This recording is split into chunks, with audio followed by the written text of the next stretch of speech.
আপনারা সবাই এর আগের একটা ভিডিওতে বলেছিলেন, আপু এতগুলো লিচু পেরে কি করেছিলেন? আপনারা কি এতগুলো লিচু খেয়ে ফেলেছিলেন? আসলে তা না, তখন হচ্ছে আমি পুরো লিচুগুলোই পারি নাই। অল্প কয়টা লিচু পেরে বাসায় নিয়ে চলে এসেছিলাম।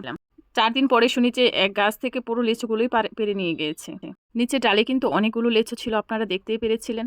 আমরা কিন্তু এসে একটা লিচুও পাইনি নিচ থেকে। এগুলো কিন্তু সব উপরের লিচু। আলহামদুলিল্লাহ ভালো লিচু এসেছিল, কিন্তু বেশি পুরোপূর্ণভাবে পাকে নাই। তো আর রাখা সম্ভব না গাছের মধ্যে, সেজন্য পেরে নিয়েছি।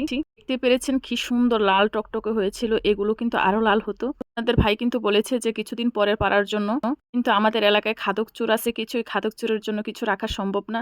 সেক্ষেত্রে হয়েছে নিচের ডালার লেচুগুলো সবগুলোই পেরে নিয়েছে। খাদক চোরের সাথে রাগ করে সবগুলো লেচুই আমরা পেরে নিয়েছি। লিচুগুলো কিন্তু থাইল্যান্ডের একটা চারা ছিল। এই গাছটা খেতে খুবই সুস্বাদু ছিল আর খুবই মিষ্টি ছিল। ভালোভাবে পাকে নাই, তারপরে অনেক মিষ্টি ছিল। আমাদের দেশি লিচুর মতো কিন্তু না।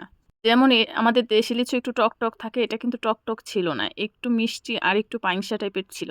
যাই হোক, নিজের গাছের ফল যেমনই হোক ভাই, তারপরেও মজা। অনেক সাধনার পরে একটা লেচু গাছ মাথাইতে পারছি, সেটাই তো অনেক কিছু।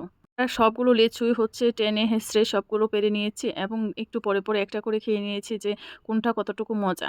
যাই হোক, গাছের লিচুর কোনো হিসাব নেই, যে বাজার থেকে লিচু আনলে সেটা হিসাব করে খেতে হয়। আমি এখন লিচু বাছ করার জন্য বসে যাব এবং দেখতেই পাচ্ছেন এগুলো এখন বাজারে দিয়ে দিব। আর আমি কিন্তু এই ভিডিওটা অনেকদিন পরেই ছাড়ছি, কারণ সময়ের জন্য আমি ভিডিওটা ভয়েস দিতে পারিনি। এদের কিন্তু একটা ছাগল খাদকও আছে এখানে। এই ছাগল খাদক কিন্তু সবকিছু খেয়ে ফেলে। আর লিচুর পাতাগুলো আর লিচুগুলো খেয়ে কিন্তু মোটামুটি ছাগলটা অসুস্থ হয়ে গিয়েছিল। আমরা আসার ৩-৪ দিন একেবারে অসুস্থ ছিল, তারপরে শুনতে পেরেছি যে এটা লিচু খাওয়ার পরে এমন হয়েছে। আমরা সবাই মিলে কিন্তু লিচু বাছ করতে বসে গিয়েছি। এখানে মোটামুটি ৬০০-৭০০ লিচু হয়েছে। যদি খাদক চোর না নিত তাহলে আরো অনেক লিচু পেতাম আমরা। যাই হোক, গাছের ফল এতে আলহামদুলিল্লাহ। অর্ককে দেখতেই পাচ্ছেন কি পরিমাণে লিচু একসাথে ছিলিয়ে নিয়েছে। এই লিচুগুলা খাওয়ার পরে আমরা সবাই একটু ভয়ে ছিলাম যদি পেট খারাপ হয়ে যায়। যাই হোক, আলহামদুলিল্লাহ কিছুই হয়নি, খুব ভালো ছিল। আর আমি ভিডিওটা কিন্তু অনেকদিন পরে ভয়েস দিয়ে তারপরে হচ্ছে দিলাম। সবাই দেখতে পাচ্ছেন সে তারপরেও কিন্তু গাছ পাতা থেকে আরো লিচু পারছে, আর আমরা দুজন মিলে কিন্তু আরো অনেকগুলো লিচু নিয়ে এসেছি। সবাই আমাদের জন্য দোয়া করবেন যাতে সবাই সুস্থ থাকি, ভালো থাকি, কারণ সময় মতো ভিডিও দিতে পারি না। সবাই সে একটু যতটুকুই পারি দিচ্ছি। ওটা এ পর্যন্তই। আশা করি সবাই ভালো থাকবেন। আল্লাহ হাফিজ।